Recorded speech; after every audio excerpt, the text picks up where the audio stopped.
Mi nombre es David, y hoy nos adentraremos en un caso estremecedor marcado por la furia ciega. Con la llegada de las fiestas decembrinas, las estadísticas muestran un repunte en delitos, agresiones, robos y crímenes que sacuden a las comunidades. Durante Navidad y Año Nuevo, las autoridades registran cientos de incidentes que parecen estar ligados al mismo ambiente festivo. La euforia y el exceso de alcohol hacen que muchos pierdan el control. Límites que normalmente se respetan se borran en cuestión de horas. Incluso personas que jamás habían cometido atrocidades pueden dejarse arrastrar por impulsos violentos, sumando a esto individuos con trastornos mentales que en esas fechas se sienten más aislados que nunca. En medio de un clima que debería estar impregnado de paz, unión y esperanza, algunos sociópatas encuentran la excusa perfecta para liberar sus tensiones internas a través del crimen. El 25 de enero de 2022, la iglesia de San Nicolás, en Wallasey, Merseyside, Inglaterra, fue testigo del funeral de una joven de tan solo 26 años, Ella Edwards. Cientos de personas se congregaron para despedirla. Su féretro llegó en una carroza jalada por 4 caballos blancos, símbolo de la pureza arrebatada por una muerte absurda e inesperada. El dolor era tan profundo que sus familiares y amigos no podían concebir lo sucedido. La brutalidad del crimen, ejecutado sin piedad y a plena vista, quedó grabada en la memoria colectiva de la comunidad, generando indignación y miedo que tardaron en disiparse. La noche previa a la tragedia, un hombre aguardaba en el estacionamiento del pub Beacon, un conocido local de Wallasey. El lugar estaba abarrotado, impregnado de ese ambiente vibrante que solo la víspera navideña podía traer. Durante horas, el sujeto se mantuvo atento a cada persona que entraba y salía, con la paciencia de alguien decidido a cumplir un plan de venganza. Sabía que el ambiente festivo, la distracción de la multitud y la confusión de la celebración serían sus mejores aliados. Cuando finalmente su objetivo apareció, no dudó. Disparó con fría satisfacción, luego encendió el motor de su vehículo y huyó en la oscuridad. El 24 de diciembre de 2022, nada hacía presagiar la tragedia que estaba por ocurrir. Las calles tenían un aire de magia y esperanza. Familias enteras ultimaban detalles para la cena, mientras algunos corrían de tienda en tienda comprando los últimos regalos. Sin embargo, la mayoría ya estaba reunida en sus hogares, disfrutando de esa atmósfera de calor y compañía. La familia Edwards no era la excepción. Con gran entusiasmo se preparaban para recibir a Lucy, una de las hijas que volaba desde Dubái para pasar las fiestas en casa. Para su hermana ella, la llegada de Lucy era motivo de especial alegría. Eran inseparables, unidas pese a la distancia. El esperado reencuentro fue motivo de celebración. Las hermanas decidieron pasar esa noche con amigos en el pub Beacon, el mismo lugar que horas más tarde se convertiría en escenario de horror.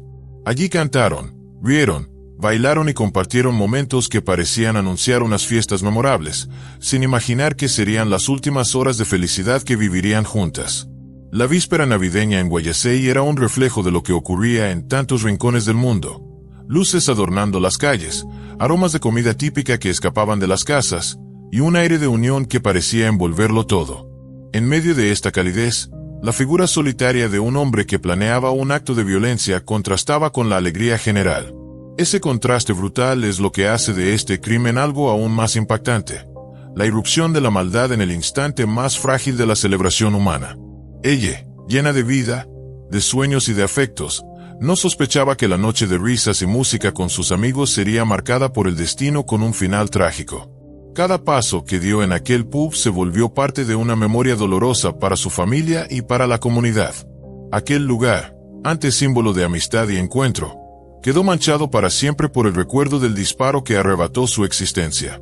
La pregunta inevitable surge: ¿cómo alguien puede planear con tanta frialdad un acto así, mientras a su alrededor se celebra la vida? La respuesta nos enfrenta a la crudeza de una realidad donde la violencia no respeta ni el tiempo ni el espacio. En medio de luces navideñas y corazones llenos de esperanza, un solo instante bastó para transformar una noche de unión en una pesadilla. La velada transcurría en calma, entre risas, cantos y una atmósfera de tranquilidad pocas veces vivida. Sin embargo, esa paz se rompió de golpe con un estruendo que confundió a muchos. Algunos pensaron que se trataba de fuegos artificiales propios de la celebración, pero la realidad era mucho más cruel. A las 11:50 de la noche, 12 disparos resonaron en la entrada del pub, sembrando el pánico entre los presentes. Las balas alcanzaron a 5 personas, 4 hombres y una mujer. Entre ellos, ella Edwards recibió 2 impactos mortales en la cabeza. Un conocido suyo intentó desesperadamente reanimarla, pero sus esfuerzos resultaron inútiles.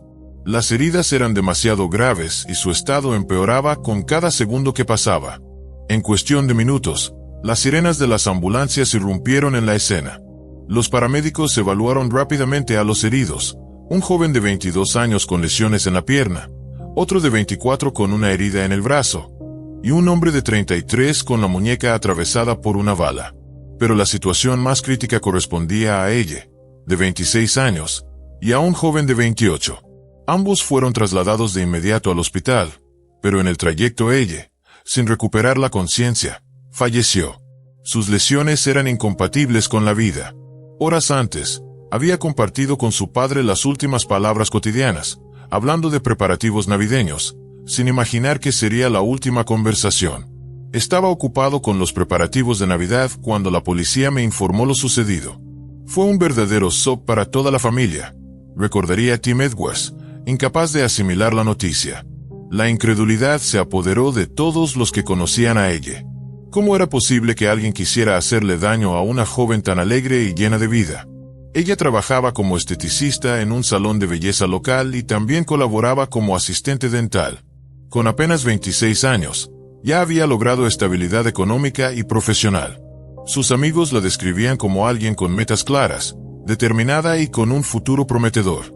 No le faltaban pretendientes, pues su atractivo físico llamaba la atención, pero más allá de su belleza exterior, destacaba su carácter positivo y bondadoso. Tenía una facilidad innata para tratar incluso con los clientes más difíciles, lo que la convertía en una empleada muy apreciada. Con una pasión por el maquillaje y la estética, todo parecía indicar que estaba destinada a un futuro brillante. Sin embargo, la tragedia truncó sus sueños. El inicio de la investigación se presentó lleno de incertidumbre. El atacante había actuado con rapidez y precisión, para luego desaparecer sin dejar rastro. Únicamente quedaron los casquillos de las balas y el eco de los gritos desesperados. Los detectives estaban seguros de algo. Aquel ataque había sido planeado. La incógnita era saber si ella había sido el objetivo directo o una víctima colateral de una venganza mayor. La hipótesis más fuerte apuntaba a que su muerte fue un accidente dentro del ataque, una fatal coincidencia que la colocó en el lugar y momento equivocados. Las autoridades comenzaron entrevistando a su familia con la esperanza de encontrar alguna pista. Cada palabra coincidía. Todos hablaban maravillas de ella. No había conflictos, deudas ni enemigos conocidos que pudieran explicar semejante agresión. Para los investigadores resultaba incomprensible que alguien tuviera la intención deliberada de quitarle la vida. Y, sin embargo, el hecho estaba consumado, dejando un vacío imposible de llenar en su hogar y un misterio doloroso que exigía respuestas. El horror de aquella noche se extendió más allá de las víctimas inmediatas. Los testigos, paralizados entre la confusión y el miedo, quedaron marcados para siempre por el recuerdo de los disparos que transformaron una celebración en una masacre. La comunidad entera se hundió en el desconcierto. ¿Cómo era posible que un acto tan atroz se cometiera en medio de la alegría navideña? La vulnerabilidad de aquel instante recordó a todos que la violencia puede irrumpir incluso en los momentos más sagrados y festivos. El caso de ella se convirtió en símbolo de la fragilidad de la vida. Una joven con proyectos, con una sonrisa que iluminaba a quienes la rodeaban, fue arrancada del mundo en cuestión de segundos. Esa pérdida no solo dolió a su familia, sino a una sociedad que aún busca comprender cómo la oscuridad de un individuo pudo imponerse sobre la luz de una vida prometedora. La pregunta seguía latente: ¿fue ella una víctima casual? ¿O había algo más detrás de aquella lluvia de balas? Ella no tenía enemigos. Su belleza y carisma podían despertar admiración, e incluso cierta envidia, pero resultaba improbable que un crimen tan brutal se hubiera originado en celos personales. Las palabras de la familia reforzaron la teoría inicial de la policía. Lo más probable era que la joven se hubiese convertido en víctima colateral de un conflicto mayor. En los últimos meses, la ciudad había sido escenario de disputas entre bandas criminales rivales. Enfrentamientos que con frecuencia involucraban armas de fuego y que, lamentablemente, terminaban cobrando la vida de ciudadanos inocentes. Los investigadores comenzaron una ardua labor. Se entrevistó tanto a testigos como a víctimas, mientras especialistas revisaban registros de telefonía y analizaban las imágenes de las cámaras de seguridad del pub. El objetivo era claro: identificar al responsable y reconstruir con precisión el ataque. Paralelamente, las autoridades recurrieron a los medios de comunicación para pedir la colaboración ciudadana. Solicitaban cualquier grabación hecha con teléfonos móviles la noche del crimen, pues en ellas podía aparecer la imagen del vehículo en el que escapó el atacante. Cualquier pista, por pequeña que fuera, podía marcar la diferencia. La respuesta de la comunidad no tardó en llegar. Funcionarios municipales se reunieron con vecinos para ofrecer apoyo, al mismo tiempo, alentarlos a compartir cualquier información útil. Se organizaron grupos de voluntarios que recorrieron puerta por puerta, preguntando a los ciudadanos si habían visto algo sospechoso. Gracias a estos esfuerzos, se estableció un dato clave: el tirador había huido en un Mercedes oscuro, clase A. Las cámaras confirmaban que el vehículo había permanecido en el estacionamiento durante un tiempo, esperando el momento exacto para abrir fuego. Una vez que ella y otros jóvenes se encontraban en la entrada, el atacante disparó y se dio a la fuga. Aunque se pudo comprobar que el autor actuó solo, no se logró seguir el rastro del automóvil tras abandonar el lugar. Por ello, los detectives redoblaron esfuerzos, entrevistando a vecinos de los alrededores y manteniendo la ciudad bajo vigilancia permanente. Las patrullas recorrían las calles día y noche, mientras la tensión crecía entre los habitantes, temerosos de que la violencia volviera a repetirse. En medio de este clima de incertidumbre, llegó el día más doloroso. El 25 de diciembre, cuando muchos celebraban la Navidad, la familia Edwards sepultaba a ella. La ceremonia fue íntima, cargada de lágrimas y silencios rotos por sollozos. Como gesto de luto, el pub Beacon permaneció cerrado. Su propietario publicó un mensaje de apoyo y condolencias a través de redes sociales, sumándose al dolor colectivo que atravesaba la comunidad. El mismo día, el padre de ella acudió al pub donde su hija había sido asesinada. Llevaba en sus manos flores que dejó en la entrada. Se inclinó sobre ellas, con la voz quebrada, susurró: «A mi hermosa ella, la luz de mi vida. Siempre estarás con nosotros». Aquellas palabras se convirtieron en un testimonio del amor inquebrantable de un padre hacia una hija cuya vida fue truncada demasiado pronto. El 26 de diciembre, apenas un día después del funeral, la investigación dio sus primeros frutos. 2 sospechosos fueron arrestados: una joven de 19 años residente en Brook Ferry y un hombre de 30 años originario de Tranmere. La mujer fue detenida bajo sospecha de conspiración para cometer un delito grave. La noticia causó revuelo, pero la policía insistió en que la investigación seguía abierta. Poco después, el 28 de diciembre, se produjo una nueva detención. Un hombre de 31 años, también de Tranmere, fue aprehendido bajo cargos similares de conspiración.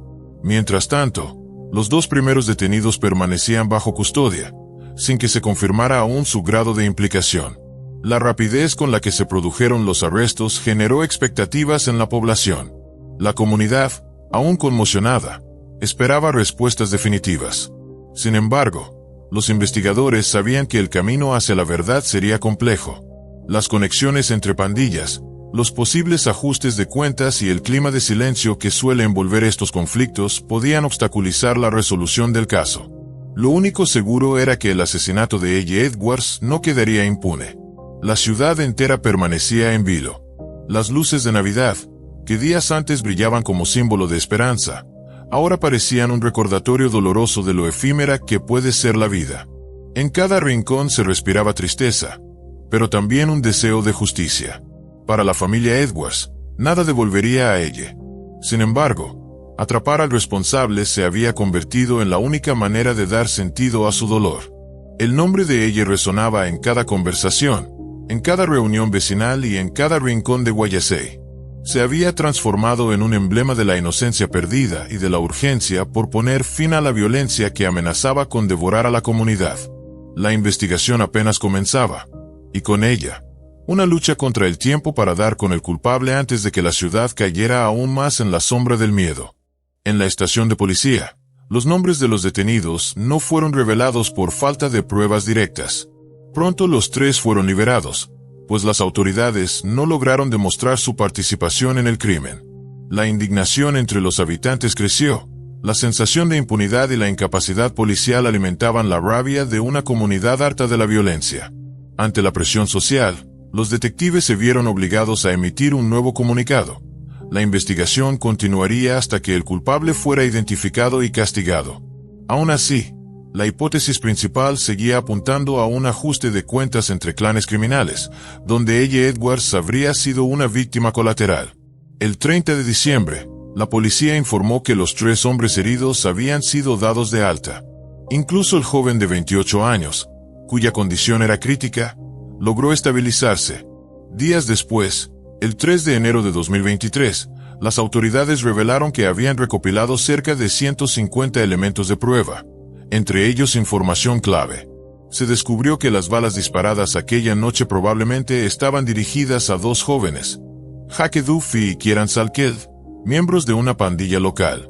El motivo: una disputa territorial vinculada al tráfico de sustancias ilegales contra un clan rival. Según fuentes confidenciales, ambos habían protagonizado una pelea el 23 de diciembre. Lejos de percibir aquel enfrentamiento como una advertencia seria, continuaron con sus actividades habituales. Al día siguiente, acudieron al pub Beacon a divertirse, sin imaginar que se exponían directamente al francotirador que ya les tenía en la mira. El destino quiso que en ese cruce de caminos estuviera también ella, quien pagó el precio de un conflicto que no le pertenecía. Las cámaras de videovigilancia lograron seguir el trayecto del vehículo en el que huyó el agresor, pero el hombre se adelantó a los detectives. La Nochevieja fue tan agitada como la Navidad. La policía recibió el reporte de un incendio cerca del pub Beacon. Al llegar, hallaron un coche que coincidía con la descripción del automóvil buscado. Aunque el vehículo estaba reducido a cenizas, la pericia confirmó que era el mismo utilizado en el crimen. Se trataba de un coche robado, quemado intencionalmente para borrar cualquier rastro. El autor sabía que estaba siendo perseguido, y trataba de eliminar toda evidencia. El 11 de enero, el número de sospechosos ascendió a 5. La policía anunció el arresto de un hombre de 22 años y una mujer de 23, ambos de Wirral. Poco después, el 13 de enero, se dio la noticia más importante: la captura del presunto autor de los disparos. Su nombre era Connor Chapman. A pesar de su corta edad, era bien conocido tanto por la policía como por el bajo mundo. Su historial incluía robos, actos de vandalismo, amenazas y un violento asalto con vehículo que incluso llegó a los titulares de los periódicos locales. Chapman fue acusado de múltiples delitos relacionados con el caso Edwards. Mientras tanto, la mujer de 23 años que había sido detenida fue liberada bajo fianza, en espera de más pruebas. La investigación seguía abierta, y cada nueva revelación perfilaba con mayor claridad el rostro del asesino. Lo que hasta entonces era un misterio comenzaba a transformarse en una historia de violencia planeada, ejecutada con sangre fría, y que dejó en el camino a una inocente cuya vida apenas despegaba. El nombre de Connor Chapman provocó un estremecimiento en la comunidad. Se trataba de alguien que, pese a su juventud, había forjado una reputación temida y peligrosa. Su captura no solo representaba un paso hacia la justicia para ella, sino también un respiro para un vecindario cansado de vivir bajo la sombra de las pandillas. Sin embargo, quedaba claro que tras ese rostro había más que un simple delincuente. Había una red de violencia y odio que amenazaba con seguir latente mientras la justicia no lograra erradicarla de raíz. La detención del principal sospechoso fue un rayo de esperanza en medio de la oscuridad. Los ciudadanos, aunque aún incrédulos, comenzaron a ver la posibilidad de que la verdad saliera a la luz y de que ella Edwards dejara de ser solo un nombre en las páginas de la tragedia. Para su familia, aquel avance no borraba el dolor, pero era un primer paso hacia la reparación moral. La batalla legal apenas iniciaba, y con ella, la promesa de que algún día, la memoria de ella podría descansar en paz.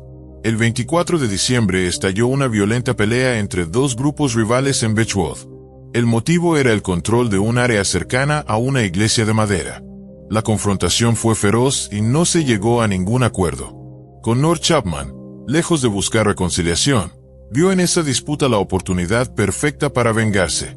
Aquella sería su primera Navidad fuera de prisión tras 4 años, pero en lugar de pasarla con su familia, optó por la violencia. Fue así como A.J. Edwards terminó en el lugar equivocado, en el momento equivocado. El ataque no fue producto del azar. Chapman no actuaba solo. La investigación permitió identificar a otro implicado en el caso, Thomas Waring, de 20 años. El joven fue detenido y acusado de posesión de armas de fuego y de encubrimiento criminal. En el registro de su domicilio, la policía halló pruebas significativas, entre ellas un video grabado antes del tiroteo. En las imágenes aparecía Connor levantando un arma y declarando su intención de vengarse. Aquella grabación se convirtió en una pieza clave que evidenciaba la premeditación del ataque. Después de los disparos, Chapman y sus cómplices ocultaron el Mercedes robado. Para despistar a los investigadores, solicitaron un taxi bajo un nombre falso. A las 5 de la mañana regresaron al lugar donde habían escondido el vehículo. No querían perder tiempo eliminando rastros, así que tomaron la decisión de destruir la prueba más directa del crimen, el automóvil. El perfil de Connor Chapman se delineaba con claridad. Su vida había estado marcada por el delito desde una edad temprana. Nacido en Birkenhead, Liverpool, fue criado por sus abuelos tras ser abandonado por sus padres. Desde pequeño mostró un comportamiento problemático, fracaso escolar, indisciplina y una personalidad que ni maestros ni familiares lograron encauzar. A los 14 años cometió su primer delito, un hurto en una tienda. En 2016 perpetró un violento robo de vehículo, y en 2017 sumó a su historial otro robo acompañado de posesión de drogas. Durante los 2 años previos al asesinato de ella, estuvo bajo vigilancia policial y acumuló órdenes de restricción, que violaba con descaro. Fue considerado un peligro para la comunidad, razón por la cual se le prohibió el acceso a ciertas zonas de la ciudad. En 2018 volvió a infringir la ley. Ingresó a un área restringida portando un cuchillo y sustancias ilegales. Ese mismo año, su nombre se hizo conocido públicamente por un robo de coche que terminó en una persecución policial que se convirtió en burla entre los habitantes locales. A los 18 años, lejos de corregir su rumbo, robó un Audi. Un patrullero lo detectó y le ordenó detenerse, pero Chapman pisó el acelerador. Se desató una persecución peligrosa en la que cometió más infracciones, hasta que perdió el control del vehículo, chocó contra la acera y terminó girando de forma violenta. Obligado a abandonar el coche, intentó escapar a pie, pero no logró llegar lejos. Los oficiales lo alcanzaron y lo arrestaron. La trayectoria criminal de Chapman reflejaba la espiral descendente de un joven que nunca buscó rehabilitación. Cada arresto parecía ser apenas un escalón hacia delitos más graves, alimentados por un resentimiento profundo y un entorno marcado por la violencia. Lo que para muchos era una vida desperdiciada, para él parecía ser una identidad asumida, la de un delincuente dispuesto a desafiar la ley sin importar las consecuencias. La comunidad, que ya lo conocía de vista y de nombre, vivía entre la resignación y el temor. Todos sabían que Connor Chapman no era un desconocido, sino alguien que había crecido en sus calles, alguien que representaba lo peor de una juventud sin rumbo. Y sin embargo, nadie imaginó que su carrera criminal alcanzaría un punto tan trágico, al arrebatarle la vida a una joven inocente como A.J. Edwards. El peso de esa pérdida se convirtió en la prueba más dolorosa de lo que ocurre cuando la violencia encuentra terreno fértil en la desesperanza. Lo ocurrido en el pub Beacon dejó claro que Connor Chapman no era simplemente un joven problemático, sino un símbolo del fracaso de todo un sistema incapaz de detenerlo a tiempo. Su historia era la crónica de una vida marcada por el abandono, el odio y la impunidad. Y ahora, el precio de esa indiferencia se medía en la sangre de una víctima inocente, cuya memoria se transformó en un llamado urgente a la justicia. En su momento, cuando fue sorprendido escondido entre los arbustos tras un robo, Connor Chapman intentó justificarse diciendo que simplemente estaba esperando a un amigo. Aquella excusa ridícula terminó convirtiéndose en una frase célebre durante su juicio juvenil. La defensa luchó con fiereza por su libertad, argumentando que el joven estaba bajo la influencia de malas compañías y que padecía TDA, además de otros trastornos mentales diagnosticados por un especialista privado. Con estas justificaciones, el tribunal lo sentenció únicamente a 8 meses en un centro de detención juvenil, junto con una prohibición para conducir. Un castigo menor si se considera que ya acumulaba 14 condenas por 30 episodios criminales. Pero Chapman no tenía la menor intención de detenerse.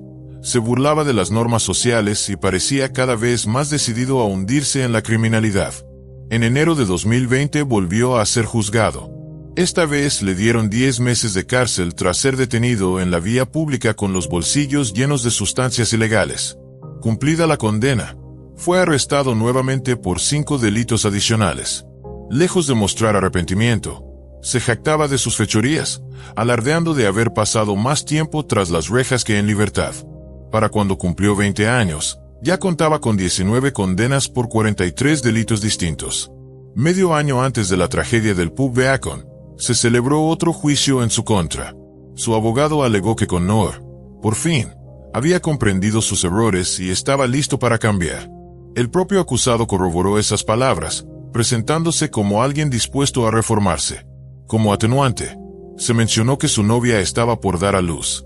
El abogado recurrió a la compasión, señalando que el primer hijo de Connor había nacido mientras él estaba en prisión. En realidad, la policía sabía que Chapman seguía activo en una pandilla y que participaba en la venta de drogas. Sin embargo, en aquel juicio solo se le procesó por robar en una vivienda y sustraer un par de motocicletas eléctricas. Algunos sospechaban corrupción, pues el abogado defensor, de gran renombre, parecía conseguir resultados sorprendentes. Lo cierto es que, aunque todos reconocían que se trataba de un individuo peligroso, la justicia lo dejaba en libertad tras cada condena. La policía incluso llegó a emitir declaraciones televisivas advirtiendo a la ciudadanía sobre él. Un joven que, tras cumplir una pena, volvía a las calles a reincidir, repitiendo un ciclo criminal interminable. Pero como hasta entonces nadie había resultado gravemente herido, no existía argumento legal suficiente para mantenerlo aislado por largos periodos. La indignación pública era enorme.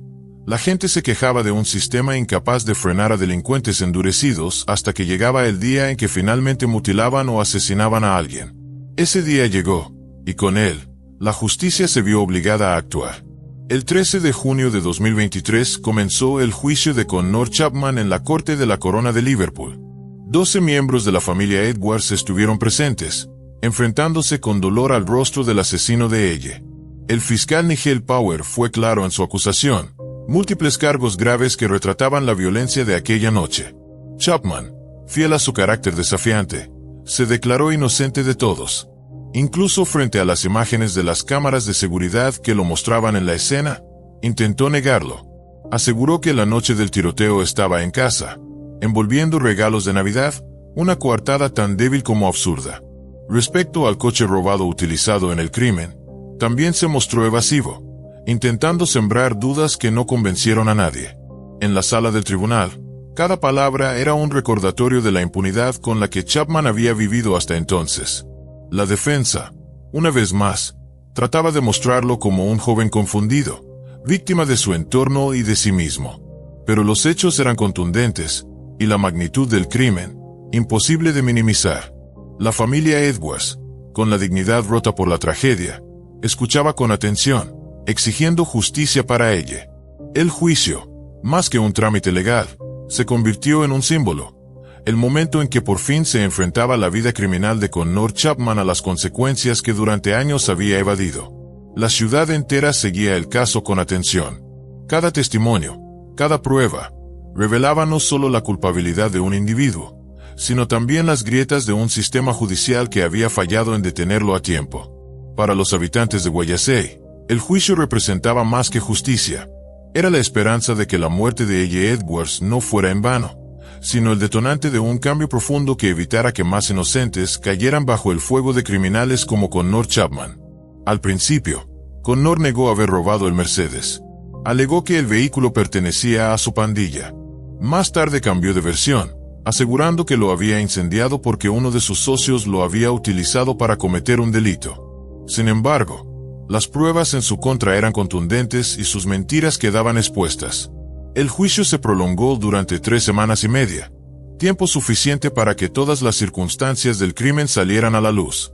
La verdadera razón detrás de los disparos del 24 de diciembre en el pub Beacon fue una mezcla letal de ira y venganza. Un impulso descontrolado que a Chapman no le importaba descargar contra quien se interpusiera en su camino. El objetivo eran Hake Duffy y Kieran Salkeld, miembros de una pandilla rival. Para cumplir su cometido, Chapman se había hecho de una subametralladora Scorpion, capaz de disparar 15 balas en menos de un segundo. Con el arma en mano, se subió al Mercedes robado y se dirigió al Beacon. Allí permaneció durante 3 horas en el estacionamiento, vigilando y esperando el momento perfecto para atacar. Mientras tanto, las cámaras de seguridad captaban a ella disfrutando de la noche con amigos, riendo y conversando. Incluso salió un momento para ir a otro pub y acompañar a su hermana Lucy a casa, regresando poco después. A las 11:47 de la noche, salió nuevamente a fumar un cigarro. Fue entonces cuando el destino la colocó al lado de los verdaderos objetivos de Chapman. El tirador, con el rostro parcialmente cubierto por una capucha o pasamontañas, caminó hacia su vehículo para asegurar su escape. En ese instante descargó 12 disparos.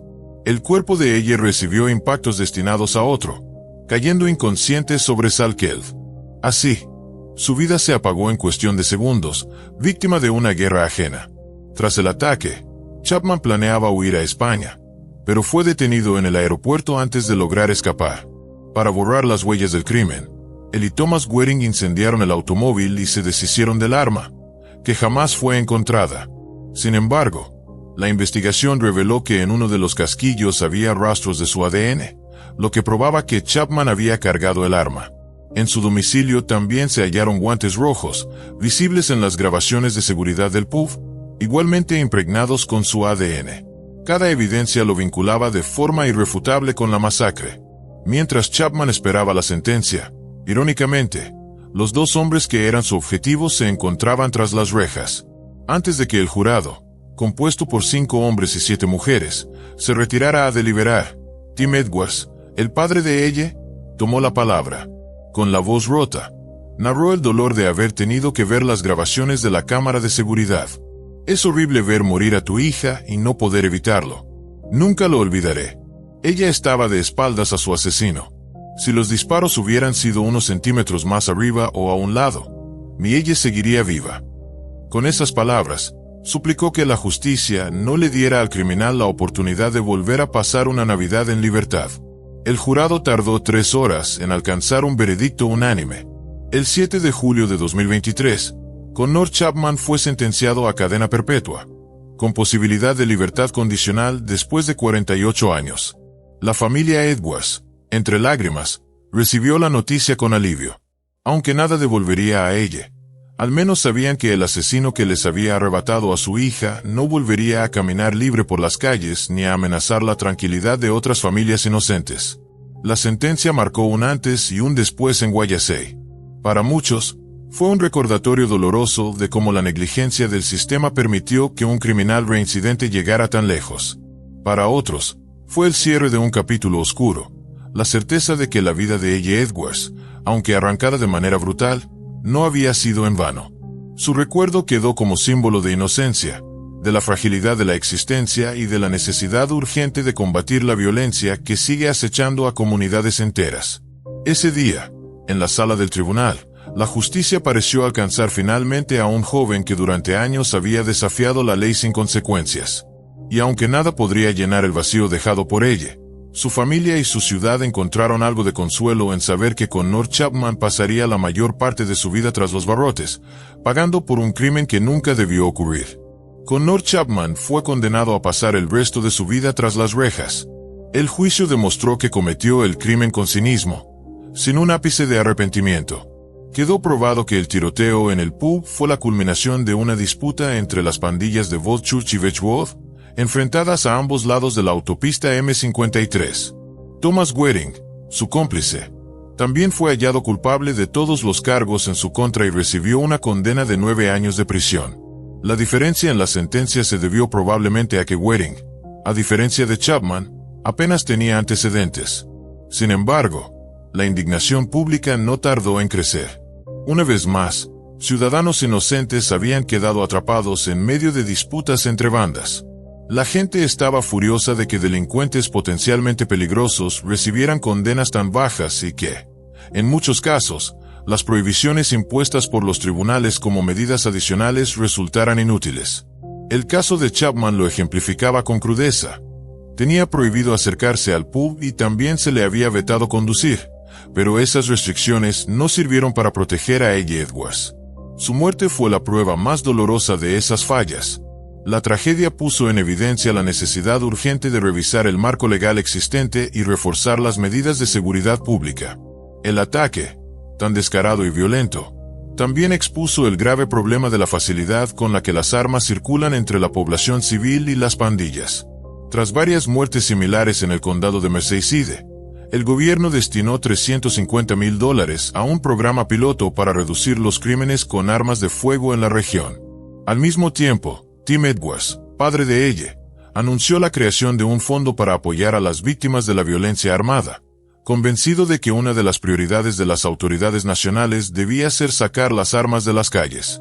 En sus declaraciones, Tim Edwards fue categórico: portar armas se estaba convirtiendo en algo común incluso entre niños y adolescentes. La generación más joven, dijo, es especialmente vulnerable a lo que ve y escucha.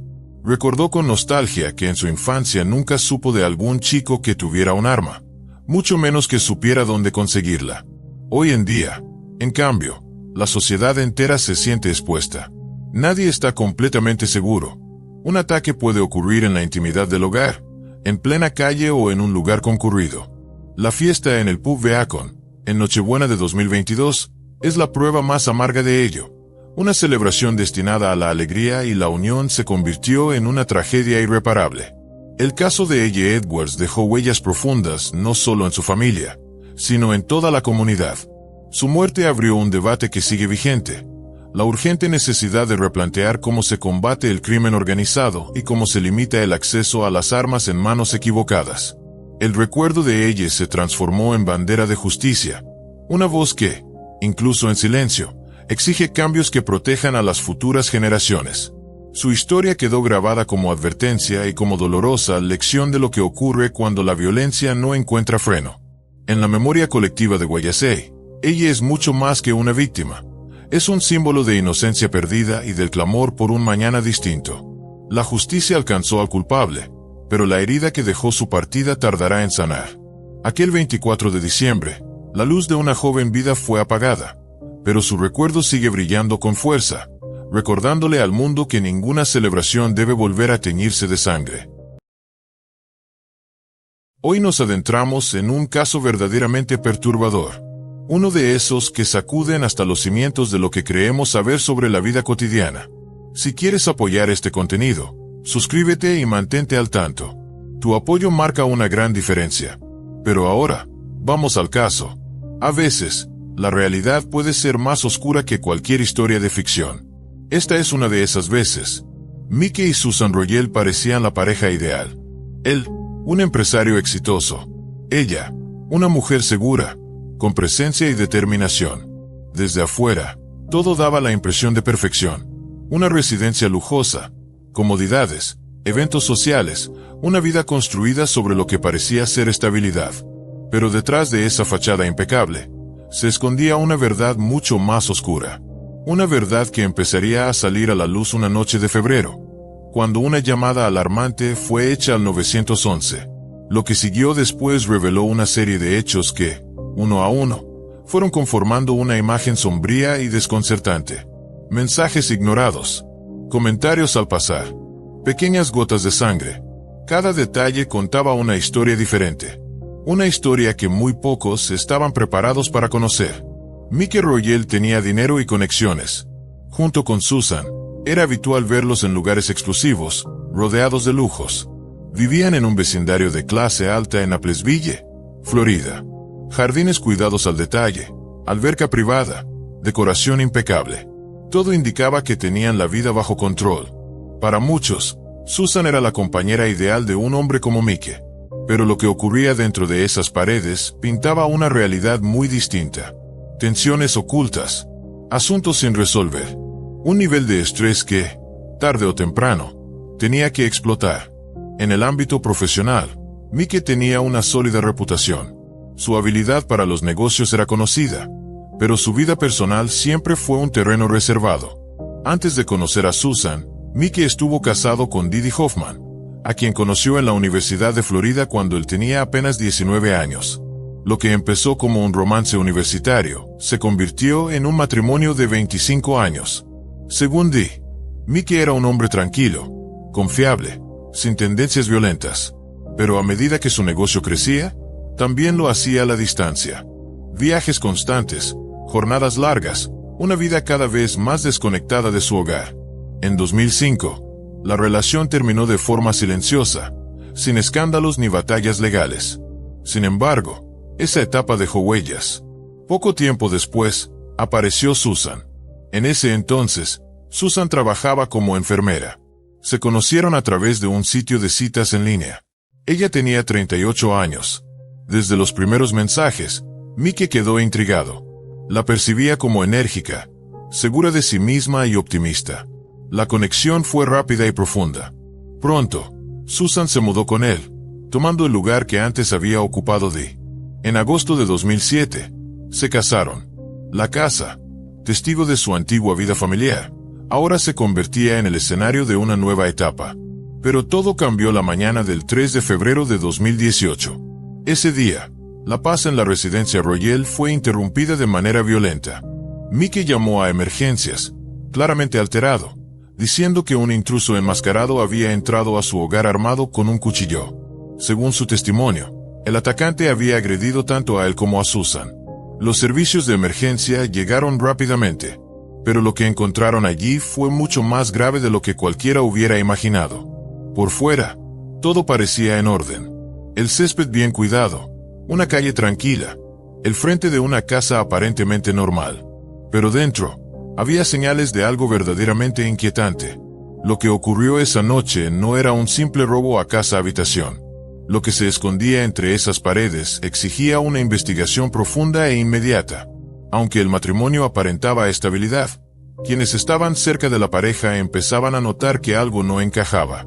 Tras la boda, Susan dejó su empleo. Había trabajado como enfermera de cuidados paliativos, atendiendo a personas en fase terminal. Desde entonces, se dedicó por completo a la casa, controlando cada detalle del entorno doméstico. Su carácter fuerte y dominante se volvió evidente. Mickey, por su parte, intentó adaptarse. Redujo sus viajes de trabajo y hasta compró una clínica dental para mantenerse más cerca del hogar. Sin embargo, el ambiente se fue volviendo cada vez más tenso. Las grietas en la relación se hacían cada vez más visibles. Mickey le confesó a algunos amigos que deseaba construir algo verdadero con Susan. Pero cada intento por acercarse emocionalmente parecía chocar con un muro. Susan mantenía una distancia emocional que era difícil de ignorar. Cuando los investigadores comenzaron a revisar la casa después del incidente, descubrieron detalles que hasta entonces habían pasado desapercibidos. Poco a poco, se revelaba un panorama distinto. Una historia de tensiones contenidas, de señales no dichas, y de secretos que apenas comenzaban a salir a la luz. La investigación apenas estaba comenzando. ¿Quién fue el intruso? ¿Por qué esa casa? ¿Se trató de un ataque al azar o fue el resultado de una tensión silenciosa que venía gestándose desde hace años dentro de la familia? Para los detectives, la única forma de entender lo que ocurrió aquella noche era volver al pasado reciente. Porque en realidad, el conflicto no comenzó con una llamada al 911, sino mucho antes. Para 2015, la relación entre Mickey y Susan ya mostraba signos claros de deterioro. Una de las grietas más evidentes era la relación de Susan con las hijas de Mickey, especialmente con la mayor, Caroline. Susan jamás ocultó su desdén hacia ella. En más de una ocasión, enviaba mensajes a Mickey cargados de comentarios duros y sarcásticos. Lo que más le molestaba era el tiempo que Mickey pasaba con su hija. Caroline, por su parte, no era indiferente. Desconfiaba de Susan desde el principio. Sentía que esa mujer intentaba aislarla de su padre, como si su presencia amenazara el vínculo que habían construido durante años. Según Caroline, Susan tenía una relación habitual con el alcohol. 5 o 6 copas de vino o martinis en una sola noche no eran raros. Lo sorprendente era que, incluso así, se mantenía serena y articulada. Para el otoño de 2017, la tensión dentro de la casa había alcanzado niveles insoportables. El punto de quiebre llegó cuando Caroline comenzó a planear su boda. Mickey, entusiasmado por ver a su hija casarse, No dudó en aportar 100,000 pesos para cubrir los gastos del evento. Aunque Susan aceptó a regañadientes, su incomodidad era evidente. Con el paso de los meses, el presupuesto se disparó. Al final, la cifra superó los 250,000 pesos. Susan estalló. Aunque participó en la organización y fingió estar de acuerdo, por dentro la rabia crecía. Unas 3 semanas después de la boda, Caroline tuvo una conversación con su padre que la dejó inquieta. Mickey le confesó que Susan lo había agredido físicamente más de una vez. Caroline no dudó en creerle. Recordaba haberle visto una cicatriz blanca en el rostro durante la boda. Mickey confirmó sus sospechas. Incluso le mostró fotografías de heridas provocadas por una de esas agresiones. En una ocasión, Susan lo había atacado con un cuchillo. Ese altercado terminó con la policía interviniendo y Susan detenida por las autoridades locales. Lo que no quedaba claro era si ese episodio había sido un caso aislado o parte de un patrón más amplio de violencia. El punto de ruptura llegó cuando Susan descubrió el costo final de la boda. Al saber que Mickey había gastado más de $250,000, reaccionó con furia desmedida. Le gritó, le arrojó un teléfono, lo golpeó. La escena fue tan violenta que incluso sorprendió a quienes ya sabían que su relación era tensa. Pese a ser la agresora, fue Susan quien llamó a la policía. Se cree que lo hizo para controlar la narrativa desde el principio y presentar su versión antes que nadie. Pero el intento le salió mal. Cuando llegaron los oficiales, encontraron señales claras de una pelea, un teléfono destruido, una habitación en caos, muebles tirados. Tanto Mickey como Susan estaban alterados. El testimonio de ella era confuso, contradictorio.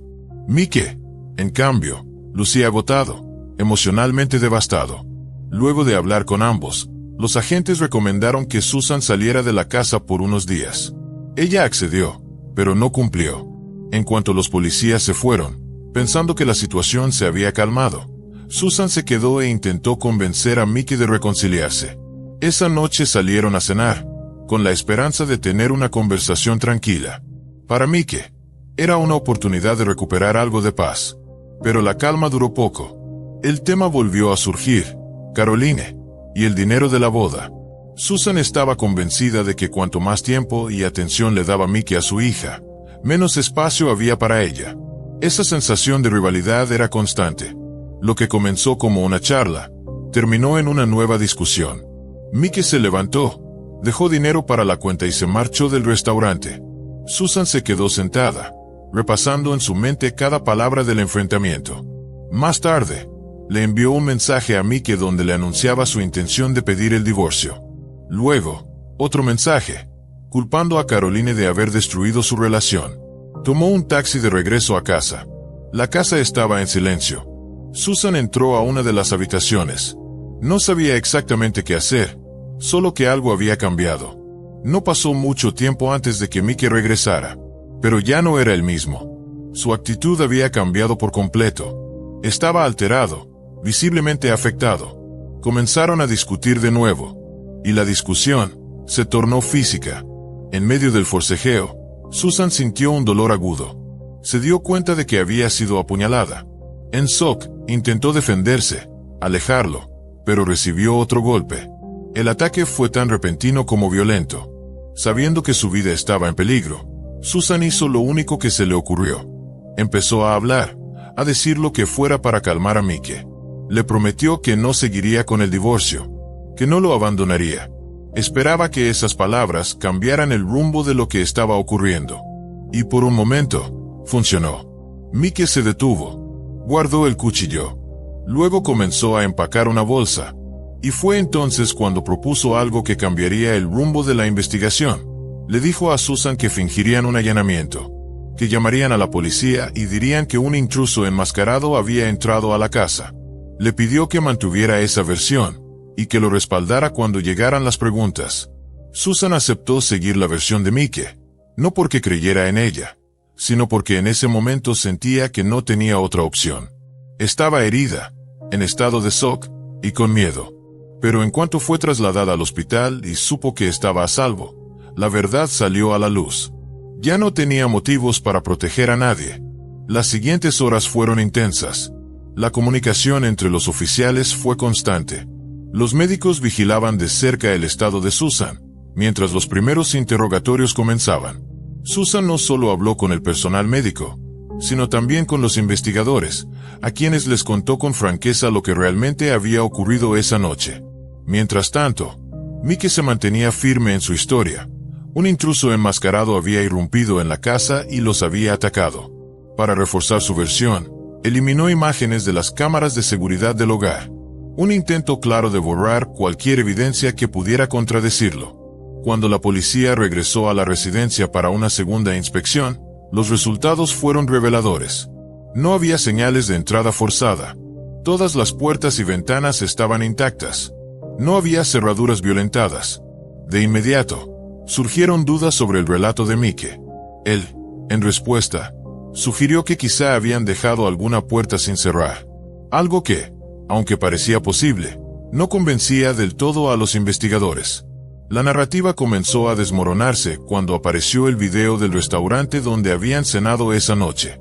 Las imágenes eran claras. Mike y Susan se fueron por separado. No hablaron, evitaron cualquier contacto visual. Una vez en casa, cada uno se dirigió a una habitación distinta. Esa evidencia visual contradecía directamente la idea de un atacante externo, y planteaba otra posibilidad más incómoda, que el peligro había estado siempre dentro de casa. Poco a poco, la idea de un crimen aleatorio perdió fuerza. Todo apuntaba hacia una situación doméstica que se había salido de control. Las declaraciones, la evidencia física, las imágenes de seguridad, todo comenzaba a revelar una historia muy distinta a la que Mike intentaba sostener. Detrás de la imagen serena de una vida acomodada, se escondía una bomba emocional que llevaba años acumulando presión. Estos nuevos hallazgos dieron un giro decisivo a la investigación. Tras su arresto, el primer impulso de Mike Royal fue llamar a su hija. En esa llamada con Caroline, intentó convencerla con urgencia de su inocencia. Le pidió que contactara a su abogado, que hablara por él. Sabía que su respaldo podía ser determinante, tanto en lo legal como en lo público. Para Mike, Caroline era la única voz que aún podía inclinar la balanza a su favor. Pero lo ocurrido en las semanas previas no encajaba con la imagen del hombre que todos creían conocer. Un empresario exitoso, equilibrado, confiable. Las noticias de su arresto corrieron como pólvora. Ya no era un tema privado. Colegas, amigos, su exesposa, todos estaban hablando de ello. Dee, quien compartió 25 años de su vida con Mike, no podía creerlo. Decía que el hombre que ella conoció jamás habría hecho algo así. Lo describía como amable, centrado, incapaz de actuar con violencia. Para ella, todo esto simplemente no tenía sentido. Y no era la única. Otros también hablaban de Mike como alguien lógico, tranquilo e incluso bajo presión. Justo por eso, el impacto fue mayor. Nadie esperaba verlo al centro de acusaciones tan graves. El caso de la fiscalía fue contundente. Según el fiscal del distrito, Mike no pudo aceptar la idea del divorcio, ni la posibilidad de perder la riqueza que había acumulado durante toda su vida. Lo sintió como una amenaza existencial. Y bajo esa presión, tomó una decisión devastadora. Para los fiscales, Mike no soportó la idea de dividir sus bienes. Vio esa situación como inaceptable, y eligió la vía más extrema. Ahora, la defensa tenía la difícil tarea de convencer a la corte de que todo fue el resultado de un ataque externo. Según los abogados de Mike, las heridas de Susan no fueron producto de un acto premeditado, sino de una cadena de eventos desafortunados. Mantuvieron que la teoría del intruso seguía siendo la más razonable. En la primera audiencia judicial, realizada a mediados de febrero, Mike contó su versión públicamente por primera vez. Admitió que la noche del 2 de febrero discutió acaloradamente con Susan en el restaurante, que regresaron por separado y se refugiaron en habitaciones distintas. Más tarde, según su testimonio, se sintió más tranquilo y decidió acercarse a la habitación de huéspedes para hablar. Al entrar, afirmó haber encontrado a Susan arrodillada junto a la cama, con un cuchillo en las manos. Dijo que ella parecía alterada, al borde del colapso, y que temió que pudiera hacerse daño. Mike aseguró que intentó calmarla, pedirle que soltara el cuchillo, pero ella se negó. Lo que siguió, según él, no fue una pelea violenta, sino una lucha emocional. En ese forcejeo, El cuchillo supuestamente rozó el abdomen de Susan. Él también resultó herido cuando, según dijo, el cuchillo se le resbaló de las manos a ella. Desde su perspectiva, todo fue un accidente trágico, ocurrido mientras trataba de evitar que Susan se hiciera daño. Pero la historia de Mike no tardó en desmoronarse. Aseguró que, después del incidente, él y Susan se sentaron en la cama a hablar largo y tendido sobre sus planes, sus próximas vacaciones y el futuro. Lo describió como uno de los momentos más sinceros y emocionales que habían compartido en mucho tiempo. Esa afirmación provocó reacciones inmediatas. ¿Cómo era posible que dos personas heridas, cubiertas de sangre, se sentaran tranquilamente a planear viajes? Para los investigadores y quienes presenciaban la audiencia, resultaba sencillamente inverosímil. Mientras tanto, la investigación seguía su curso. Los reportes policiales indicaban que las manchas de sangre no se limitaban a la cama. También se encontraron en el suelo, en las paredes, incluso en el espejo del baño. Además, los peritos documentaron la presencia de vómito y desechos humanos. La escena era caótica y profundamente perturbadora. Mike no pudo ofrecer una explicación coherente ante semejante evidencia. Todo chocaba frontalmente con su relato de un breve altercado accidental.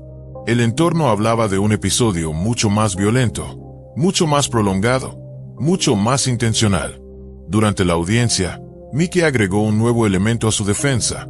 Aseguró que en medio del caos, su perro saltó sobre la cama, distrayéndolo por un instante. Fue entonces, dijo, cuando Susan volvió a tomar el cuchillo y se cortó las muñecas. Afirmó que ella lloraba y decía tener miedo de ir a prisión, que no sabía cómo manejar la situación. Según Mike, fue en ese momento cuando decidió actuar para evitar que las cosas empeoraran aún más. Apagó las cámaras de seguridad del hogar para impedir que los hechos quedaran registrados. Luego, llamó a emergencias, inventando el ataque de un supuesto intruso. Pero su relato se desmoronó rápidamente cuando los investigadores lograron recuperar fragmentos de las grabaciones que Mike intentó eliminar. Algunas secuencias se habían guardado automáticamente. Las imágenes mostraban un ambiente tenso en la casa incluso antes del incidente. No había señales de ingreso forzado ni de la presencia de un extraño. Nada que respaldara la historia del intruso. Los informes forenses confirmaron lo que la policía ya sospechaba. Las heridas de Susan no fueron accidentales. Eran limpias, precisas, deliberadas. No correspondían a un forcejeo improvisado. Tampoco eran consistentes con un intento de evitar el suicidio. Por el contrario, sugerían un ataque directo. Ante estas pruebas, el tribunal empezó a inclinarse hacia la versión de la fiscalía. La historia del enmascarado parecía cada vez más una mentira desesperada. Las preguntas aumentaban. La tensión en la sala era palpable. Los abogados de Mike intentaron entonces cambiar la narrativa. Pintaron a su cliente como un hombre atrapado en una relación tóxica. Hicieron referencia al arresto previo de Susan por agresión doméstica y presentaron mensajes de texto donde ella lanzaba amenazas e insultos contra Mike. El objetivo era claro: convertir a Mike, no en el agresor, sino en una víctima que actuó bajo presión. Pero la evidencia seguía apilándose en su contra. Las pruebas físicas, los testimonios, las contradicciones. Todo sugería que lo que ocurrió esa noche fue una escalada violenta de un conflicto latente, no un acto de defensa desesperada. Uno de los puntos centrales en la estrategia de defensa fue el uso de publicaciones anónimas que Mike había hecho en foros en línea. En esos espacios, compartía relatos sobre su vida con Susan, intercambiando experiencias con otros hombres que afirmaban haber sufrido agresión doméstica. En sus mensajes, Mike hablaba de un ambiente tenso, lleno de discusiones, acusaciones constantes de infidelidad, sin pruebas, y la presión de cortar vínculos con su hija. La defensa utilizó estas publicaciones para argumentar que Mike vivía en un entorno emocionalmente dañino, que él también podía haber sido víctima de agresión. Esta versión tuvo cierto eco. Algunos de los mensajes de Susan eran inquietantes. Mencionaba sentirse desesperada, hablaba de autolesiones y admitía no saber cómo seguir adelante. Los abogados de Mike presentaron esos textos como evidencia de que Susan podría haber provocado una escena para manipular la situación a su favor. Pero el equipo legal de Susan respondió con firmeza. Negó tajantemente las acusaciones de violencia. y planteó preguntas directas ante el tribunal. Si Mickey era realmente la víctima, ¿por qué no llamó a la policía? ¿Por qué no salió de una relación que describía como aterradora? ¿Y por qué, si solo quería decir la verdad, inventó una historia sobre un intruso inexistente? Estas preguntas resultaron contundentes. Señalaban las inconsistencias clave en el comportamiento de Mickey y ponían en duda su credibilidad ante los ojos del jurado. En un intento por reforzar su versión, la defensa presentó a un analista forense que estudió el patrón de salpicaduras de sangre en la habitación de huéspedes. Según su informe, las heridas se produjeron alrededor de las 3 de la madrugada. Esta línea de tiempo coincidía con el testimonio de Mickey, pero no con el de Susan, quien aseguraba que el ataque ocurrió cerca de la medianoche, mientras dormía. Expertos médicos también fueron llamados a declarar. Afirmaron que heridas de esa magnitud en las muñecas, sin atención médica inmediata, podrían causar una pérdida fatal de sangre en menos de una hora. El hecho de que Susan hubiera sobrevivido fue utilizado por la defensa como una supuesta prueba de que las heridas ocurrieron poco antes de que se llamara a los servicios de emergencia. Según ellos, esto respaldaba la versión de Mickey, un accidente de último momento, no un ataque premeditado. Pero pronto, nuevas revelaciones empañaron la credibilidad del experto forense que había apoyado esa línea de tiempo. Salió a la luz que su licencia profesional había sido suspendida temporalmente en el pasado por violaciones éticas. Pero lo más alarmante fue que había estado implicado en un caso penal, por posesión ilegal de restos humanos. Las autoridades habían encontrado órganos, incluyendo cerebros y corazones, almacenados en el refrigerador de su casa. Con ese historial, cualquier opinión que pudiera ofrecer en el juicio quedó seriamente cuestionada. Su testimonio se convirtió en un punto débil en la defensa de Mickey. El equipo legal de Susan reaccionó de inmediato. Alegaron que los patrones de sangre en la escena no dejaban espacio para dudas. No se trató de un accidente ni de heridas autoinfligidas. Fue una serie de ataques con cuchillo, certeros y deliberados. Afirmaron que Mickey mantuvo el control durante toda la agresión y no permitió que Susan se defendiera. En pleno juicio, Susan hizo una demostración. Explicó cómo, según ella, Mickey colocó el cuchillo en su mano para simular un intento de suicidio, y luego se autoinfligió heridas leves para construir la narrativa de una pelea mutua. Fue una imagen poderosa que dejó una fuerte impresión en el jurado. Pero eso no fue todo. Durante la investigación, se descubrió que, meses antes del ataque, Mickey había estado activamente involucrado en plataformas de citas. No eran simples mensajes casuales. Hacía planes concretos para un futuro, uno en el que Susan no tenía lugar. Esta información resultó devastadora para su defensa.